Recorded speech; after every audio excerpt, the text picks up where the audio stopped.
At 2:16 in the morning, a nurse I barely knew leaned over my hospital bed and whispered 6 words that should have been impossible. "Sir, your wife changed your pills." I opened my eyes. The room was dark except for the green pulse of the heart monitor and the thin line of city lights bleeding through the blinds. Cassandra had gone home an hour earlier, after kissing my forehead like a devoted wife and reminding the night staff that she was the only person legally authorized to make medical decisions for me. My son Daniel had not been allowed into the room for 3 days. She told the doctors he upset me. She told the nurses he was volatile. She told everyone he only cared about my inheritance. But the nurse beside my bed was shaking, and the medication cup in her hand was rattling against the tray. "I checked the log," she whispered. "Your chart says one thing. The pills in your drawer are something else." I did not press the call button. I did not shout for security. My name is Arthur Caldwell. I am 68 years old, and I did not build Caldwell Holdings by panicking in hospital beds. I know how power works. I know that old men who suddenly accuse their beautiful, devoted young wives of attempted murder are very easy to dismiss. They are labeled paranoid. They are diagnosed with ICU delirium. They are medicated into silence. If Ivory Scriffer help, Dr. Voss, the head of cardiology who had spent the entire week eating out of Cassandra's hand, would simply document that I was experiencing a severe cognitive decline. Cassandra would immediately trigger her medical power of attorney, and I would be completely trapped. So, I closed my eyes, letting the steady beep of the heart monitor continue speaking for me, and asked the young woman one question. "What is your name?" I asked, keeping my voice low and perfectly calm. "Maya," she said, swallowing hard. I nodded once, barely moving my head against the pillow. "Maya, tomorrow morning, I want you to tell my wife that my condition declined significantly during the night. Even in the dim light, I saw her face go completely pale." "Sir?" Maya asked, her voice trembling. "You need a toxicology screen. You need me to report this to the charge nurse." "I already know what the charge nurse will say," I replied softly. "Cassandra is a major donor to this hospital's cardiac wing. The charge nurse will tell you to be careful who you accuse. She will tell you that you must have misread the chart." Maya's eyes widened. She knew I was right. She was a 27-year-old night nurse, buried in student debt, working the graveyard shift. If she went to war against Cassandra Caldwell, without absolute, irrefutable proof, she would lose her license before the sun came up. "I want you to tell my wife I got worse," I repeated slowly, ensuring she understood the gravity of the instruction. "And then, Maya, I want you to do exactly what she tells you to do, but she's hurting you." Maya whispered, tears of genuine frustration forming in her eyes. "She thinks she is," I corrected her, "and we are going to let her keep thinking it." Cassandra thought I was just a weak old man with a failing heart. She thought my son was already out of the way, neutralized by her carefully constructed narrative of greed. She thought this sterile hospital room was the place where I would finally lose control of my life, my fortune, and my legacy. What my young wife did not know was that I did not build Caldwell Industrial Holdings by shouting at people. I built an empire by listening quietly while liars enthusiastically explained themselves. I lay in the dark long after Maya had quietly left the room, the reality of my marriage washing over me like ice water. When you are an aging widower with a massive fortune, the world treats you with a mixture of deference and underlying pity. You become acutely aware of your own mortality, and more dangerously, you become incredibly susceptible to the illusion of care. I met Cassandra 3 years ago at a charity gala. She was 25 years younger than me, stunningly elegant, and possessed an uncanny ability to anticipate my needs before I even voiced them. She didn't ask about my stock portfolio or my board seats. She asked about my late wife. She asked about the books I liked to read. She made me feel relevant in a way that had nothing to do with my net worth. I mistook her quiet, persistent control for care, because loneliness has a terrifying way of making a man grateful for gentleness. The isolation she orchestrated didn't happen all at once. It was a slow, masterful erosion of my independence, disguised entirely as devotion. Within 6 months, she replaced my longtime executive secretary and became the sole gatekeeper to my schedule. Dinners with friends were cancelled to protect my blood pressure. Every phone call, every email, every request for a meeting passed through her hands. But her true masterpiece was the character assassination of my son. Daniel is 39 years old. He is a brilliant, headstrong man who inherited my stubbornness and his mother's sharp tongue. He is a senior vice president in my company, and we have spent the last decade arguing over everything from supply chain logistics to international expansion. We fought because we cared. We fought because Caldwell Holdings was our shared legacy. Cassandra took that passion and weaponized it. Every time Daniel and I had a professional disagreement, Cassandra would be there, pouring me a cup of herbal tea, shaking her head in sympathetic sorrow. "He's so aggressive with you, Arthur," she would whisper, sitting on the arm of my chair. "It's not right. He looks at you and he doesn't see a father. He sees a stagnant inheritance. He just wants the board seat. You shouldn't have to deal with this kind of stress in your own home." She repeated it so often, and with such convincing sorrow, that the poison eventually began to work. I started interpreting Daniel's ambition as greed. I started viewing his arguments as attacks. I began pulling back from him, limiting our interactions to brief, formal meetings in the boardroom.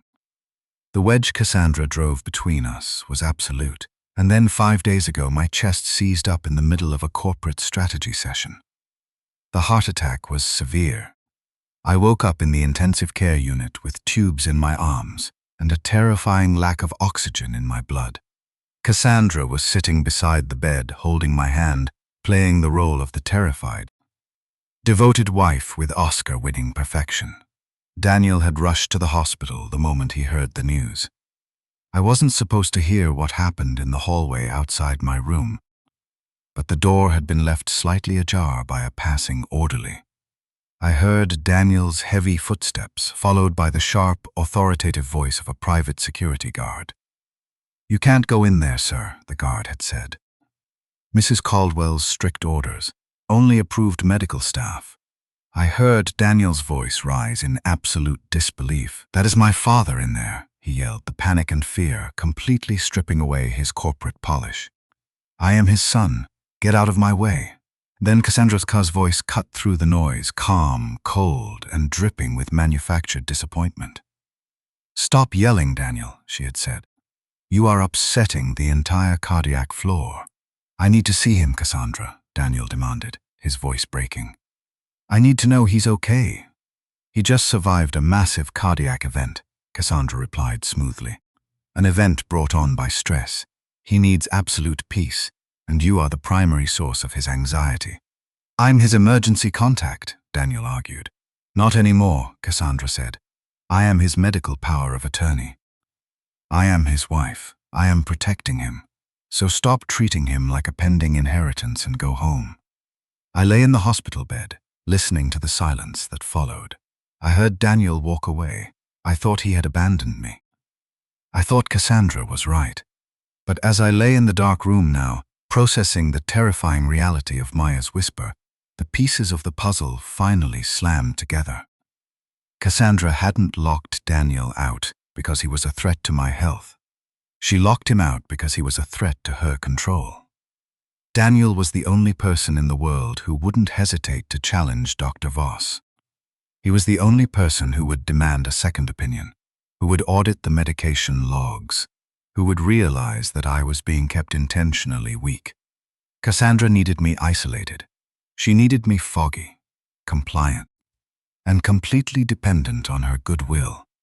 She needed me to believe that my own son was a vulture, so that when she finally slid the estate amendment papers across my hospital tray, I would sign them without reading the fine print. I looked at the digital clock on the wall. It was 3:14 a.m. By sunrise, Cassandra would return to the hospital. Maya would follow my instructions.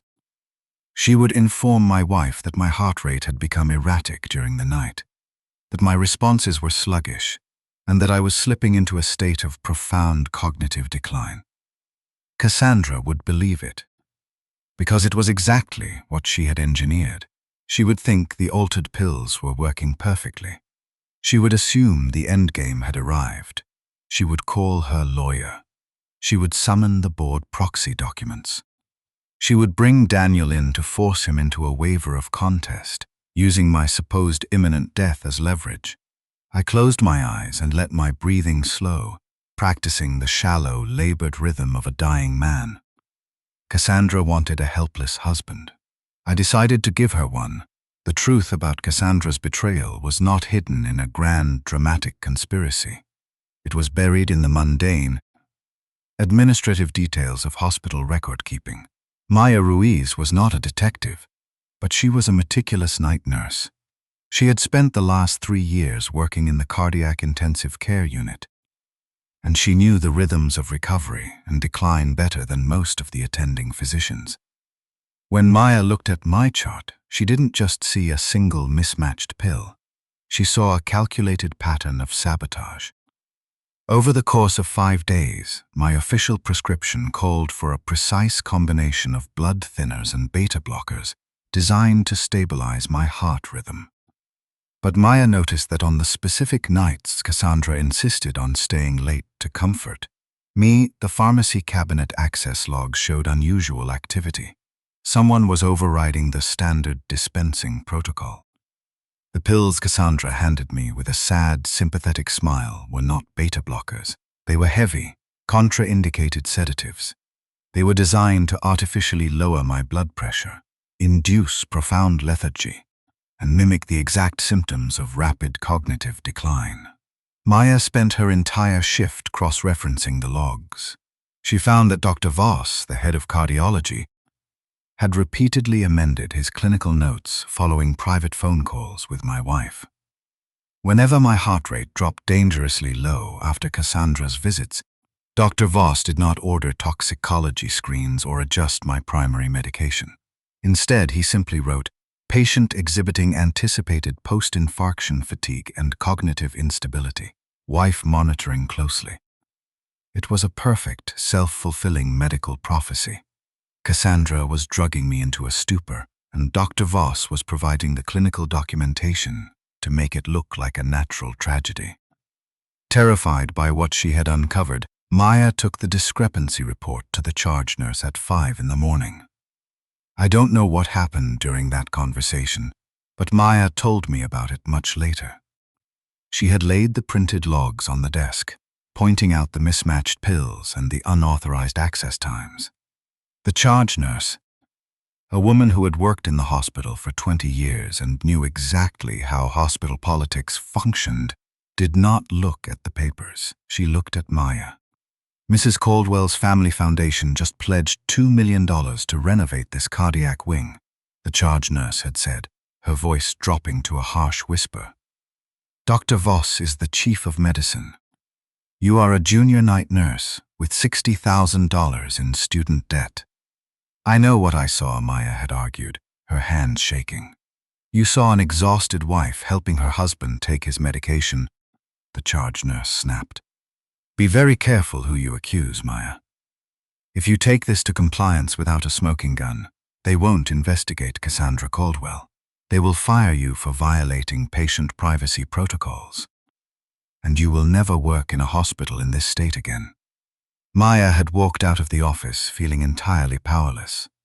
She knew what it felt like when the system crushed the people at the bottom. Years ago, she had watched her own father die in a crowded, underfunded public hospital because the attending physicians refused to listen to her mother's desperate warnings about his medication allergies. Maya could have walked away. She could have clocked out, gone home, and let me become another quiet tragedy in a VIP suite.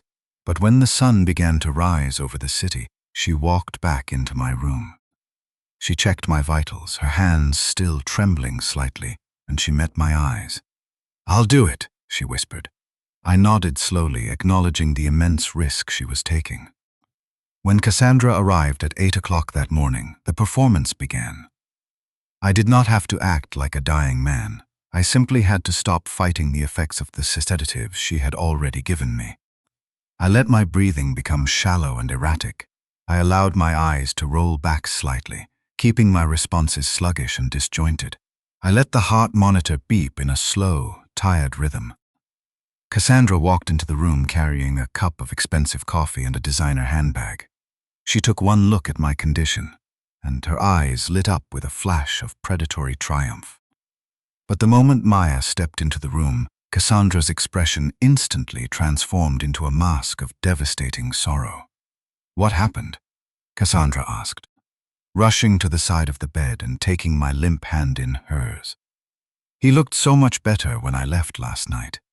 Maya swallowed hard, reciting the lie we had rehearsed. "His condition declined significantly overnight." "Mrs. Caldwell," Maya said, her voice appropriately somber. "His blood pressure dropped, and he has been largely unresponsive to verbal stimuli. Dr. Voss has been notified." Cassandra leaned over me. She stroked my hair, her touch impossibly gentle. "My poor Arthur," Cassandra whispered, her voice thick with fake tears. "You never knew when to stop fighting. It's okay to rest now." "I'm here. I have everything under control." She turned to Maya. "Thank you for your care. I need a few moments alone with my husband." Maya nodded and left the room, closing the heavy wooden door behind her. The moment the latch clicked, the sorrow vanished from Cassandra's face. The weeping stopped instantly. She dropped my hand, walked over to the window, and pulled out her cell phone. I lay perfectly still, my eyes barely open, listening as she dialed a number. "Gregory," she said, her voice crisp, authoritative, and completely devoid of emotion. "It's Cassandra." Gregory Sloan was her personal attorney. He was an estate fixer, a man who specialized in rewriting trusts and transferring corporate power while wealthy patriarchs were heavily medicated. "He's slipping faster than expected," Cassandra told him, staring out the window at the morning traffic. "The night nurse says he's practically unresponsive. We don't have time to wait for the weekend." I heard a muffled response from the phone. "I don't care about the board's standard waiting period," Cassandra snapped. "If he dies before the proxy is transferred, it goes to probate, and Daniel will tie us up in court for 5 years. I need him confused enough to sign, but awake enough to hold a pen. Bring the papers to the hospital. Now." She hung up the phone. She took a deep breath, composed herself, and made a second phone call. This time, when the line connected, her voice was trembling again. "Daniel?" she said, perfectly executing the role of the terrified stepmother. I couldn't hear my son's voice, but I could imagine the panic gripping his chest. "It's your father," Cassandra wept. "He took a terrible turn during the night. The doctors, they don't think he's going to make it through the week." She paused, listening to Daniel likely demanding to see me. "I know we've had our differences, Daniel," she said, her voice breaking beautifully. "But he needs you. I'm lifting the visitor restriction. Please come to the hospital. He would want to say goodbye." She hung up. She didn't call Daniel out of kindness. She didn't call him for closure. She called him because she needed a hostage. Cassandra and Gregory Sloan knew that transferring the voting rights of Caldwell Holdings and amending a multi-million-dollar family trust required a massive legal leap. If Daniel, as my only blood heir, contested the signatures after my death, it would trigger a massive fraud investigation. But if they could corner Daniel in a hospital room, standing over the supposedly dying body of his father, they could use his grief against him. They could frame the legal documents as my final wishes. They could pressure him into signing a waiver of contest, effectively neutralizing him before I even took my last breath. Cassandra walked back over to the bed. She looked down at me, a cold, calculating smile on her lips. "Don't worry, Arthur," she whispered, adjusting the blanket around my shoulders. "We're going to take very good care of your company." She walked into the adjoining private bathroom to touch up her makeup before the audience arrived. As soon as the bathroom door closed, I moved. My hands were shaking, and my chest ached with the lingering trauma of the heart attack, but my mind was sharper than it had been in years. I reached up to my right ear. For the last 2 years, Cassandra had assumed that I was steadily losing my hearing. She had convinced me to purchase a state-of-the-art, custom-molded hearing aid. Because she thought I was deaf, she frequently took phone calls in the same room as me, speaking freely about her plans, assuming the technology was too complex for me to adjust. What Cassandra didn't know was that the hearing aid was not just a volume amplifier. It was a high-end, Bluetooth-enabled device connected directly to a secure, encrypted cloud server on my personal phone. It possessed an internal recording function designed to help elderly patients transcribe doctors' instructions. It was, essentially, a highly sophisticated, invisible microphone. I tapped the small sensor behind my ear 3 times, activating the continuous recording loop. A tiny, barely audible chime confirmed that the device was now transmitting directly to the secure server. I settled back into the pillows, letting my arms go limp and my breathing return to a shallow, ragged rhythm. I was weak. I was vulnerable. I was trapped in a hospital bed with a failing heart. But I was not deaf, and as I heard the heavy, urgent footsteps of my son racing down the hospital corridor, accompanied by the slick, leather-soled shoes of Gregory Sloane, I knew that Cassandra Caldwell was about to make the greatest mistake of her life. She had invited the witnesses to her own execution.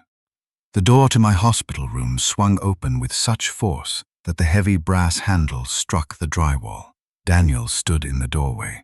He was out of breath, his tie was loose, and his usually immaculate corporate suit was wrinkled. He looked like a man who had driven across the city at 90 miles an hour, terrified that he was already too late. He didn't look at Cassandra. He didn't look at Gregory Sloane, the sharply dressed attorney standing near the window. He only looked at me. "Dad?" Daniel whispered. He walked slowly to the edge of the bed. I could feel his presence. I could feel the intense, radiated heat of his fear. He reached out and gently wrapped his hand around my forearm, being careful not to disturb the intravenous lines. I wanted to open my eyes.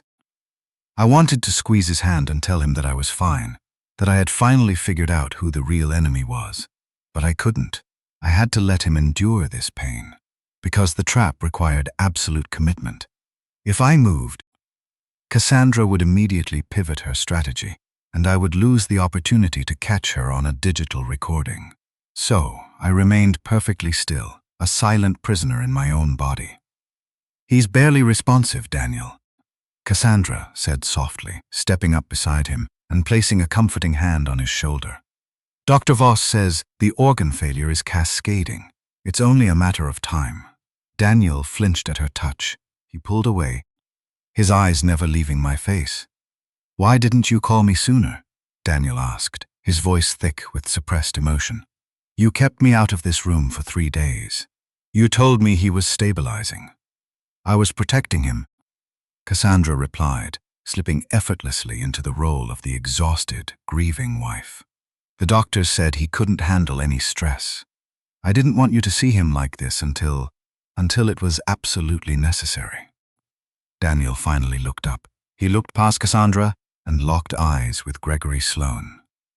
"What is he doing here?" Daniel demanded, his voice hardening instantly. Gregory stepped forward, opening his leather briefcase and pulling out a thick stack of legal documents. He adjusted his glasses, adopting a tone of solemn, professional necessity. "Daniel, this is a terrible time for all of us." Gregory began smoothly. "But your father's condition requires immediate administrative action. As you know, Caldwell Holdings is currently in the middle of a major international acquisition. With your father incapacitated, the board requires clear, unified leadership."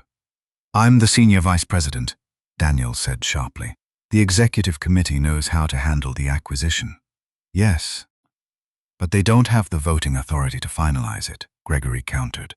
"The bylaws are very specific.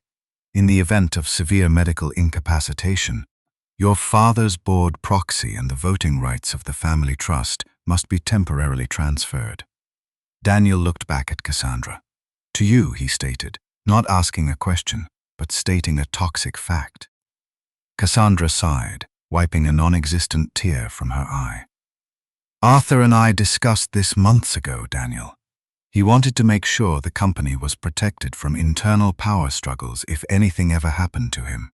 That is a lie, Daniel said, his voice dropping to a dangerous whisper.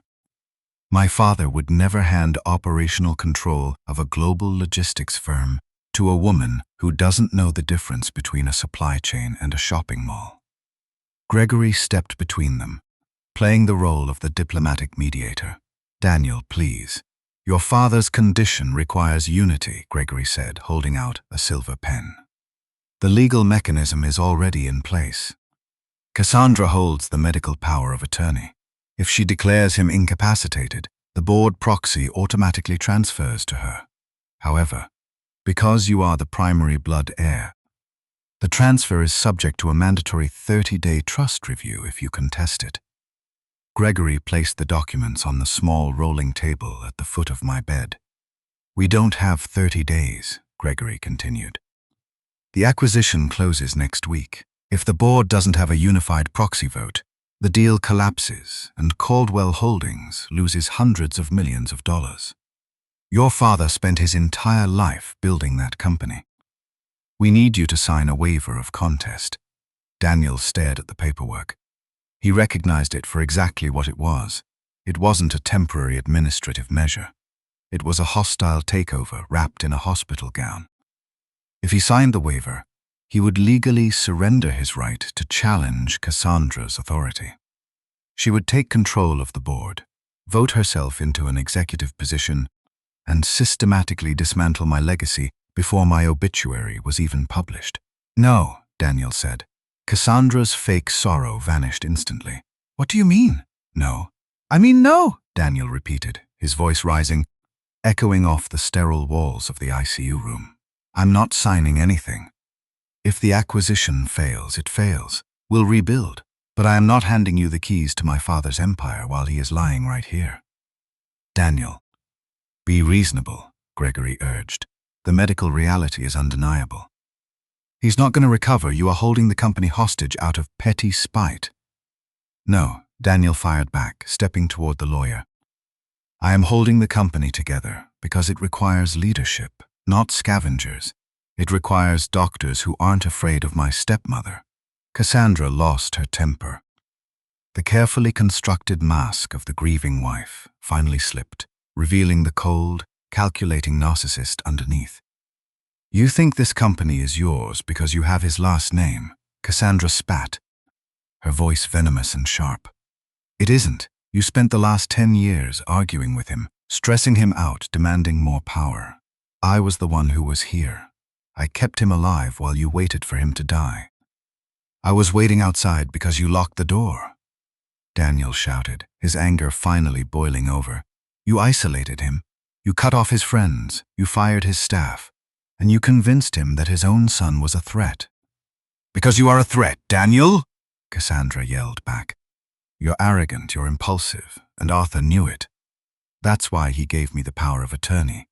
He knew you would ruin everything he built. Outside the room, through the small glass window in the door, I knew Maya was standing in the hallway. She had been assigned to my room for the morning shift. I couldn't see her, but I knew she was listening. I knew she was documenting every single word in her official nursing notes. Cassandra took a deep breath, forcing herself to calm down. Shouting wouldn't get the signature. She needed leverage. She walked over to my bed. She leaned down, her face inches from mine. She didn't care if I could hear her. In her mind, I was already a ghost, a piece of failing biology that was only useful as a bargaining chip. She looked across the bed at Daniel. You want to be the devoted son? Cassandra asked, her voice dropping to a terrifyingly calm, conversational tone. You want to prove that you care more about him than the company? She gestured toward the paperwork. Just sign, Daniel, she said, leaning over my chest. Once the board proxy transfers, you can visit him as often as you want. It was extortion. It was pure, unadulterated blackmail. She was literally holding access to a dying father hostage in exchange for corporate control.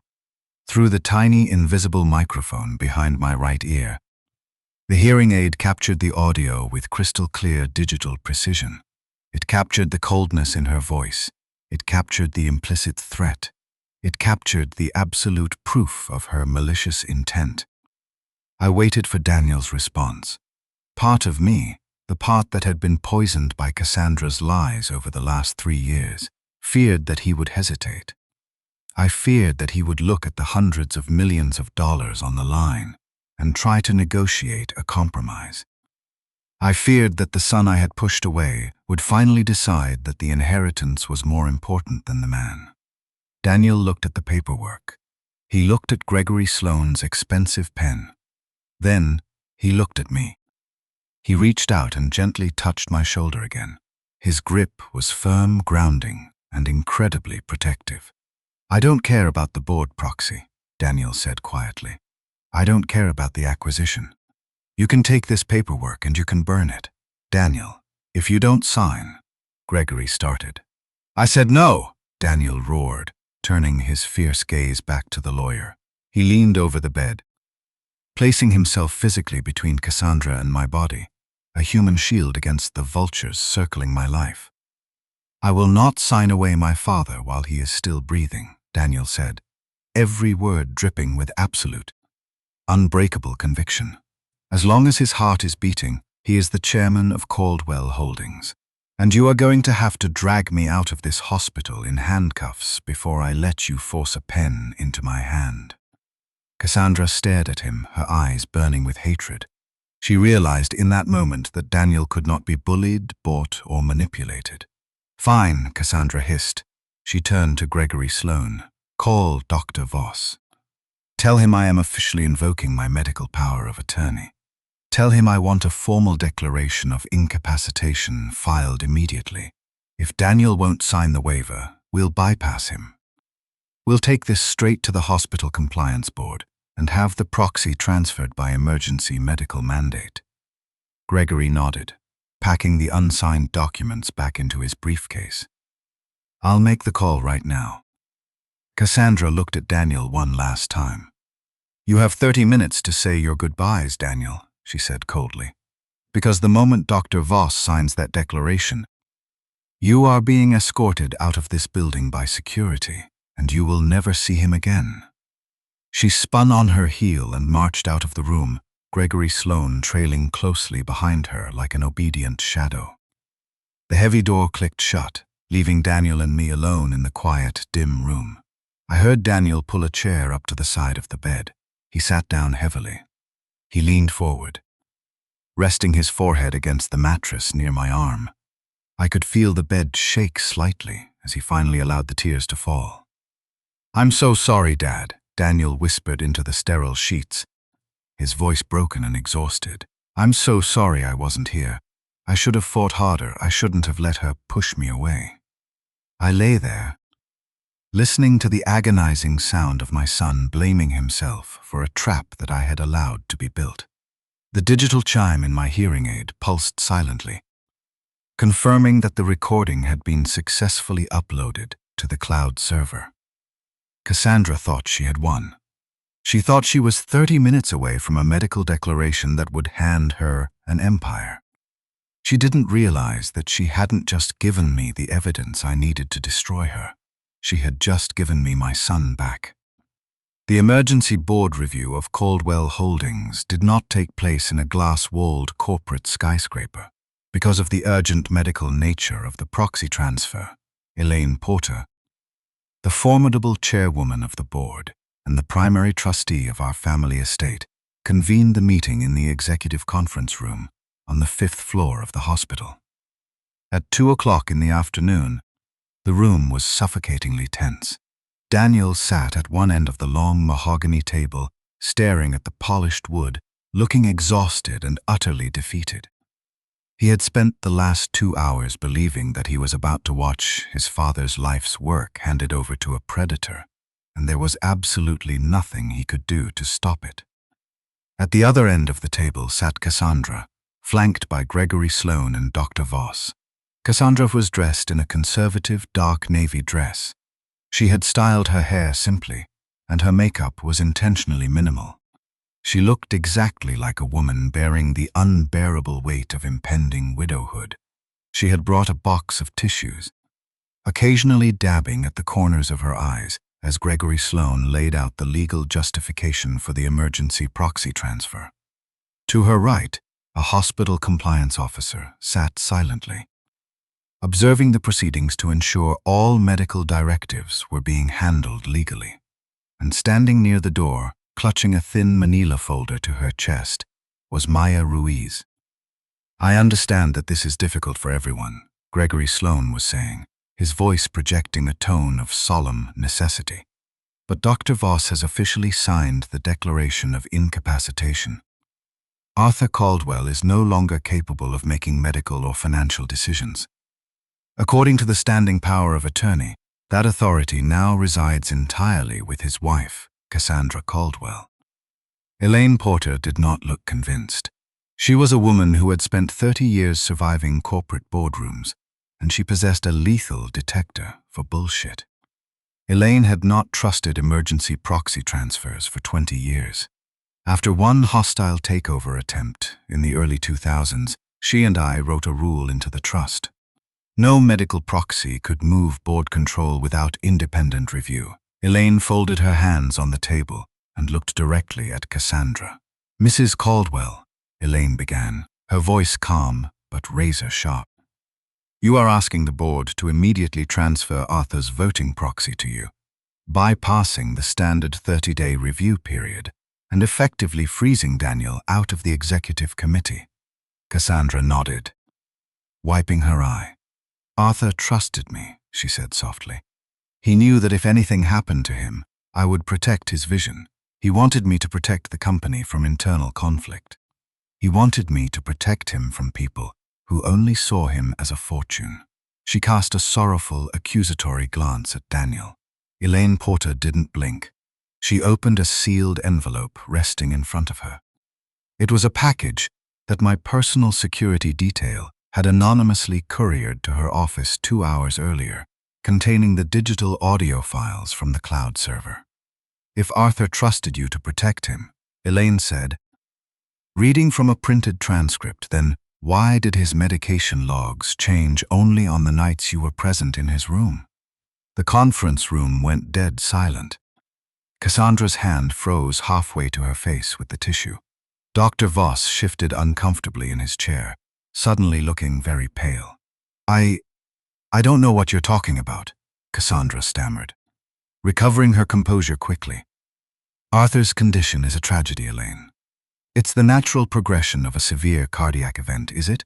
Elaine asked, turning her gaze to the head of cardiology.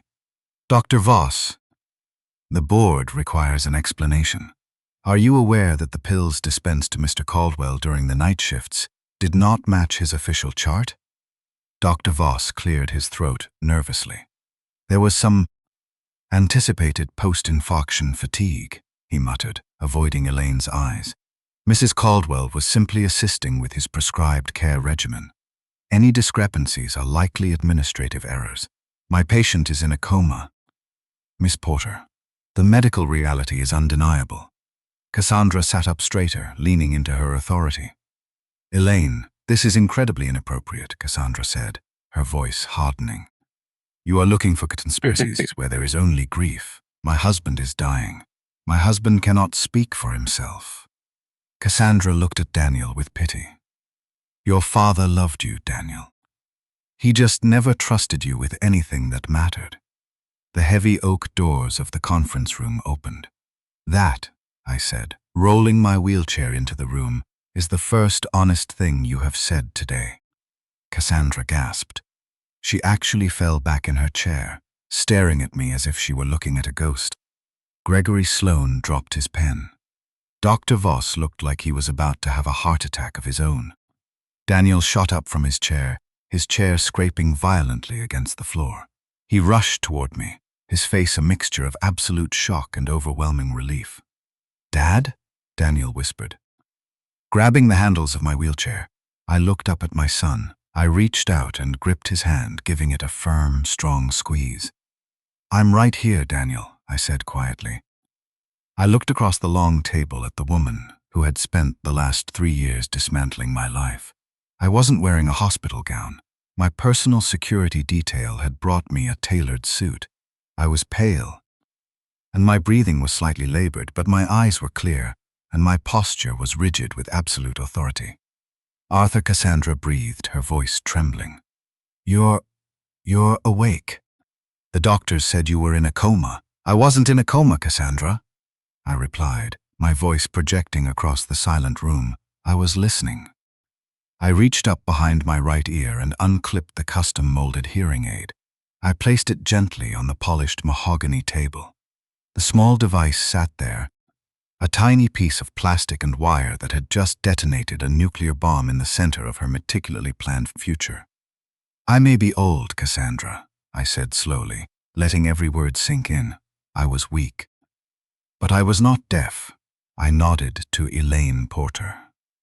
Elaine pressed a button on the conference room's audio system. The digital recording I had captured just 2 hours earlier began to play through the overhead speakers. "If he dies before the proxy is transferred, it goes to probate, and Daniel will tie us up in court for 5 years.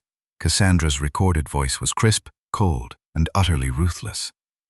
"I need him confused enough to sign, but awake enough to hold a pen. Bring the papers to the hospital." Now Cassandra's face drained of all color. She looked wildly at Gregory Sloan, but the lawyer was staring at the table, realizing that his entire career had just evaporated. The recording continued, playing the confrontation in the hospital room. "You think this company is yours because you have his last name." The recording spat.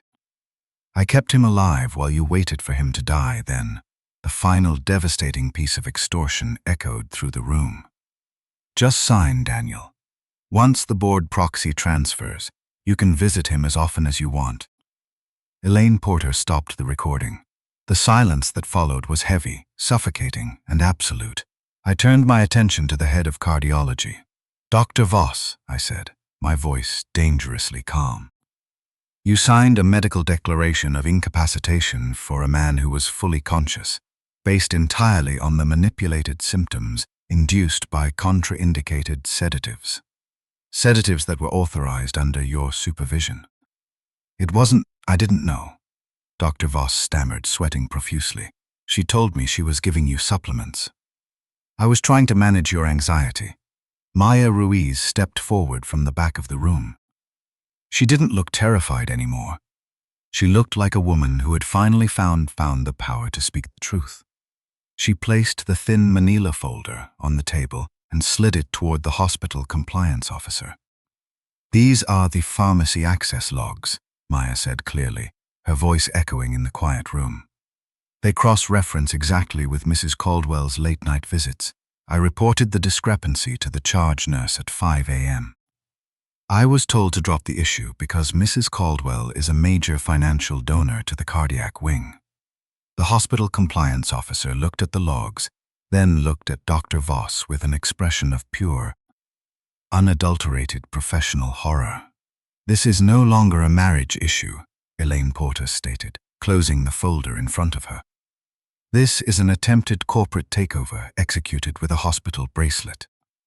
Elaine looked directly at Cassandra.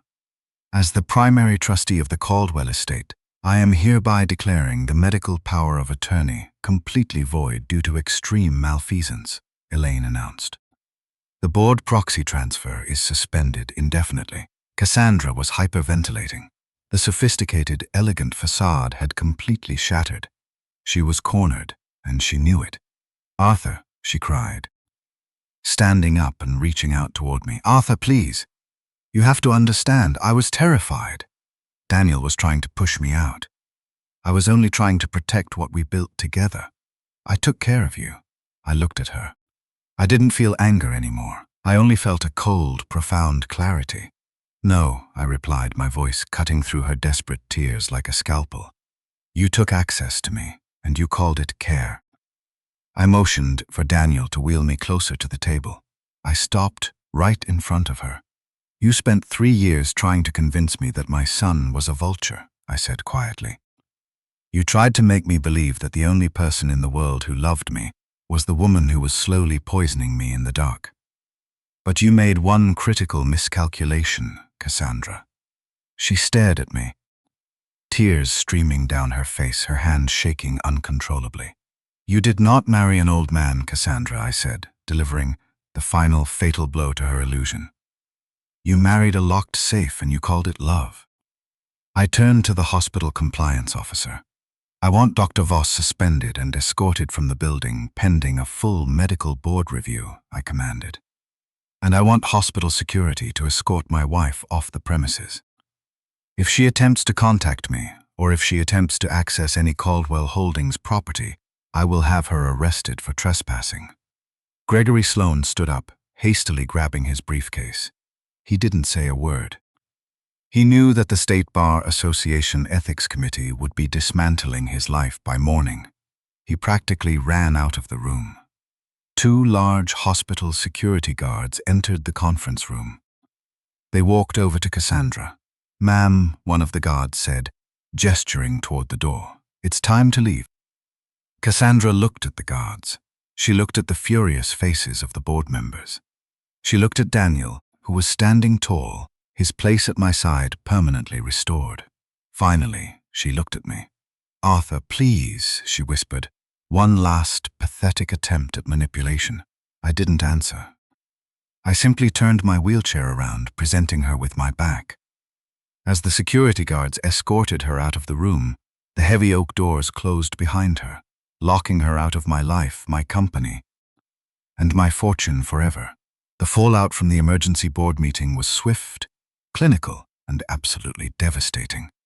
When you possess the kind of resources I do, justice does not have to wait for the slow, grinding wheels of the public court system. It can be purchased in the form of elite forensic accountants, aggressive corporate litigators, and highly motivated private investigators. By the end of the week, Dr. Voss was formally suspended pending a full medical board review. When the hospital compliance officers threatened to involve the police regarding the altered medication logs, Dr. Voss panicked and surrendered his medical license in a desperate attempt to avoid federal prison time. He would never practice medicine again. Gregory Sloan, the arrogant estate lawyer who had tried to bully my son, found his career dismantled overnight. Elaine Porter personally ensured that a formal ethics complaint was filed with the State Bar Association, attaching the digital recording of his extortion attempt. Within a month, his firm fired him, his wealthy clients abandoned him, and he was facing permanent disbarment. As for Cassandra, her descent was the most spectacular. She was evicted from my primary residence the day after the hospital confrontation.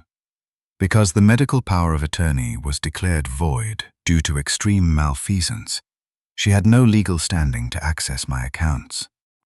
My lawyers filed formal charges of elder abuse, medical tampering, and attempted fraud. She tried to fight back, of course. She hired a cheap attorney and threatened to go to the press, claiming I was a paranoid, abusive husband. But the moment my legal team sent her a copy of the unedited hearing aid recording, she went completely silent. She knew that if that audio was played in a criminal courtroom, she wouldn't just lose her lifestyle, she would lose her freedom. She signed a heavily restrictive, $0 divorce settlement in exchange for my agreement not to press criminal charges. She walked away with exactly what she had brought into the marriage, nothing. But I did not have to press criminal charges for the state to notice what she had done. Once the hospital compliance report reached the district attorney's office, Cassandra became the subject of an elder abuse and medical tampering investigation that no divorce settlement could erase. But the punishment of my enemies was not the most important part of my recovery. The real healing began a week after I was discharged from the hospital, sitting in the quiet, sunlit library of my home. Daniel had come over to review some corporate documents. We had been working together seamlessly since the incident, the old tension completely gone, replaced by a profound mutual respect. He was sitting in the leather armchair across from me, reading a quarterly report, when I finally brought up the hospital room. "I owe you an apology, Daniel," I said, setting my coffee cup down on the desk. Daniel looked up, surprised. "For what?" he asked. "You saved the company, Dad. You played it perfectly." I shook my head. "Not for the company, for the 3 years before that."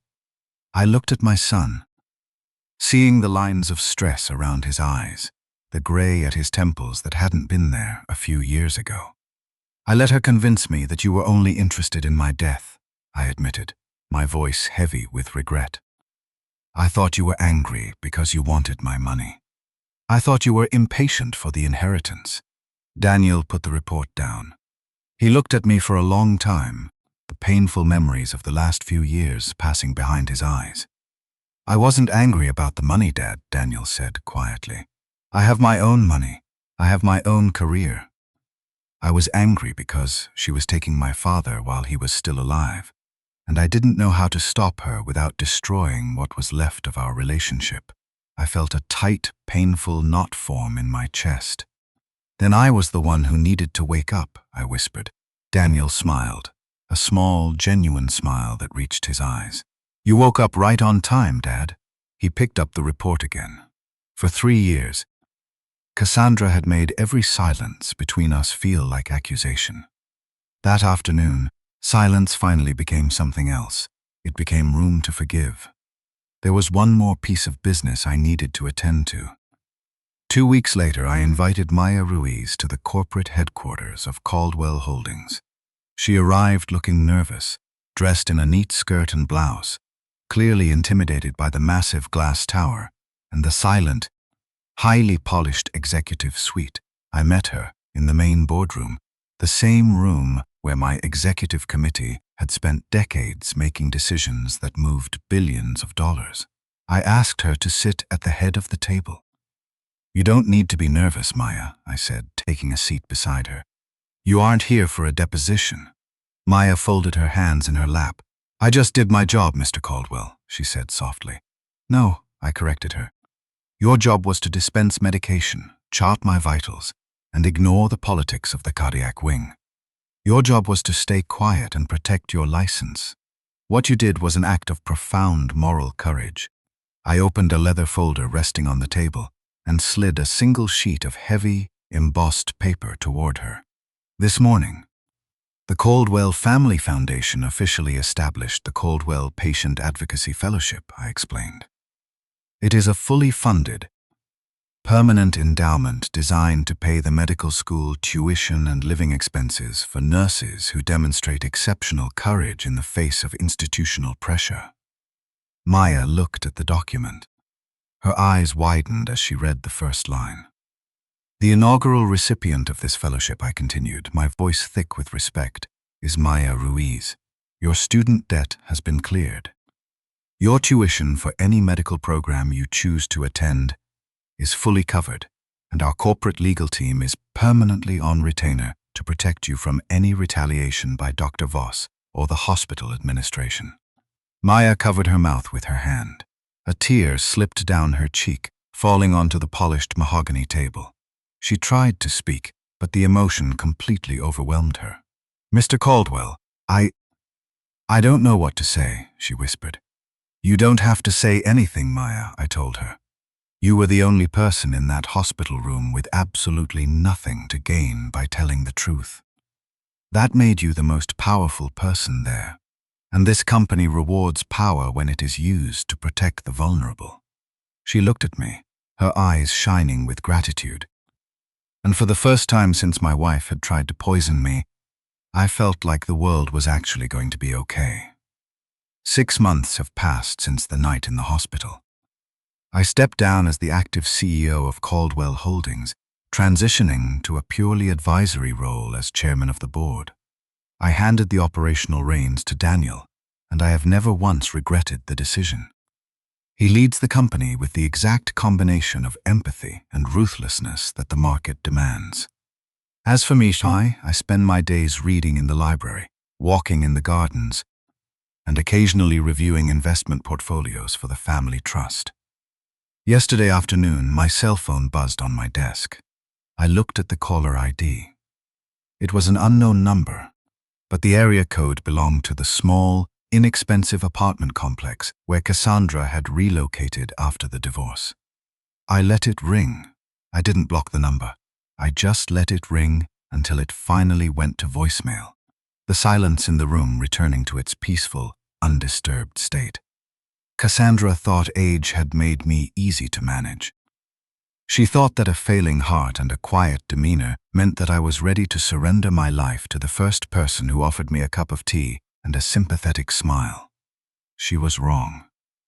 Age had not made me weak. Age had taught me one final, invaluable lesson. When you are lying in a hospital bed and someone lowers their voice to a whisper, you must listen very, very carefully, because they are either praying for you or they are planning what to take when you stop answering. If you were Arthur, would you have exposed Cassandra quietly through private lawyers to avoid the public scandal? Or did she deserve to be revealed exactly the way she was, in front of the board, the hospital, and the son she tried to erase? Drop your thoughts in the comments below.